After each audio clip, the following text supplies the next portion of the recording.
이제 마지막 마태복음 28장 마지막 장 함께 말씀을 나누는데요.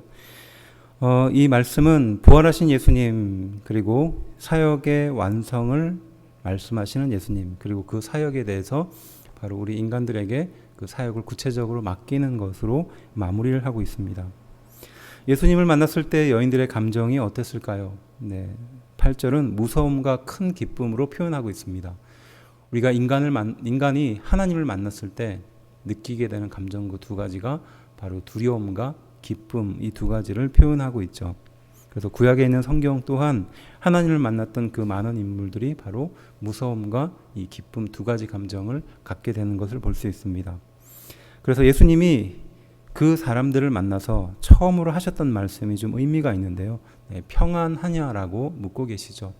여기서 평안은 샬롬이라는 의미도 되겠지만 조금 더 정확한 의미는 기뻐하라라는 의미입니다. 이 기뻐하라는 의미는 예수님 스스로가 이제 모든 사역을 끝내고 마쳤다라는 뜻이고 그 사역은 바로 우리 인간의 죄를 해결했다라는 의미입니다. 그래서 예수님은 그렇게 기뻐하라라고 말씀하신 것이죠. 그리고 예수님은 바로 우리에게 마지막으로 18절부터 20절까지 내용을 통해서 그 구체적인 사역을 맡기시는 것입니다. 먼저 18절의 내용을 보면요. 예수께서 나와 말씀하여 이르시되 하늘과 땅의 모든 권세를 내게 주셨으니 라고 말합니다. 하늘과 땅의 모든 권세를 내게 주셨다. 곧 그리스도인이 얻게 될 권세, 곧 하나님의 자녀의 권세를 말하는 것이죠. 예수님께서 그 세상의 모든 권세를 내가 가지었으나 이제 곧 그 권세가 우리에게 올 것이다 라고 말하는 것입니다. 그래서 19절은요. 그러므로 너희는 가서 모든 민족을 제자로 삼아 아버지와 아들과 성령의 이름으로 세례를 베풀고 라고 말하죠. 먼저 너희는 가서 라고 말하죠.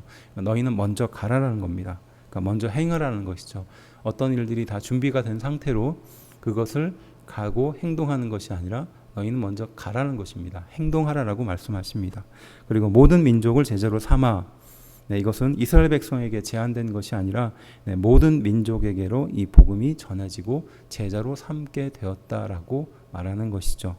그리고 아버지와 아들과 성령의 이름, 삼위일체 하나님이죠. 온전하신 역사함으로 너희와 함께 하겠다는 것입니다. 그리고 마지막으로 세례를 베풀라라고 말합니다. 이 세례라는 것은 물에 잠겨진다라는 뜻이죠. 그리고 씻겨진다라는 의미입니다. 그러니까 과거의 삶을 청산하고 새로운 삶으로 바뀌게 되는 것을 말하는 겁니다. 새로운 생명을 주라라는 의미죠. 그리고 마지막으로 20절은 내가 너희에게 분부한 모든 것을 가르쳐 지키게 하라. 볼지어다 내가 세상 끝날까지 너희와 항상 함께 있으리라 하시니라 라고 말합니다. 내가 너희에게 분부한 것, 곧 예수님께서 보여준 모든 것들이고 또 하나님을 사랑하고 내 이웃을 내 몸과 같이 사랑하는 복음의 핵심입니다.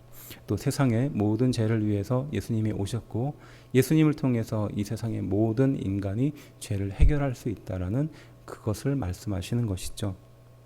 모든 것을 가르쳐 지키게 하라라는 것은 계속해서 가르치고 또 계속해서 지키게 하라라고 말합니다. 그러니까 훈련이 하루아침에 끝나는 것이 아니라 계속해서 마지막 날까지 이루어져야 된다라고 말씀하고 있는 것이죠. 마지막으로 내가 세상 끝날까지 너희와 항상 함께 있으리라 라고 말합니다. 그 심판 때까지 반드시 내가 함께 하겠다는 것입니다.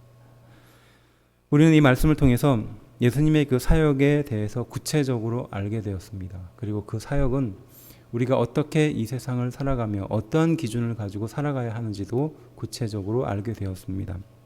부활하신 예수님께서 그 모든 것들을 완성하시고 나서 우리 인간에게 어떻게 해야 하는지 구체적으로 말씀하고 있는 것이죠.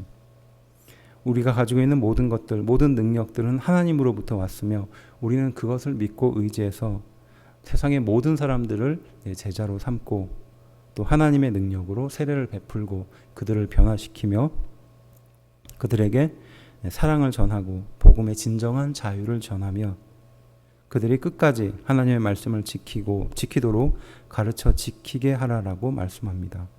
바로 그러한 하나님께서 그 종말의 마지막 때까지 우리와 영원히 함께 하겠다라고 약속하고 있는 것입니다. 마태복음의 이 마지막은 결국 우리의 신앙 고백이기도 하고 우리가 마지막까지 붙들어야 될 사명에 대한 모범이기도 합니다. 예수님께서 우리에게 맡겨주신 귀한 사역, 그 사명을 마지막까지 붙들고 또 예수님이 오시는 그때까지 승리하며 살아가는 우리가 되어야 할 것입니다. 우리가 이기는 것이 아니라 바로 예수님이 이기게 해주셨습니다. 우리의 능력으로 할 일이 아니라 바로 하나님의 능력으로 할 일입니다. 마지막까지 붙들고 포기하지 않고 그들을 향한 은혜를 또 그들을 향한 사랑을 마지막까지 의지하는 우리가 되어야 할 것입니다. 예수님이 나를 마지막까지 포기하지 않았던 것처럼 바로 우리 또한 그들을 향하여 마지막까지 포기하지 않아야 될 것입니다. 이 말씀을 붙들고 마지막까지 승리하는 우리가 되기를 주의 이름으로 축원합니다.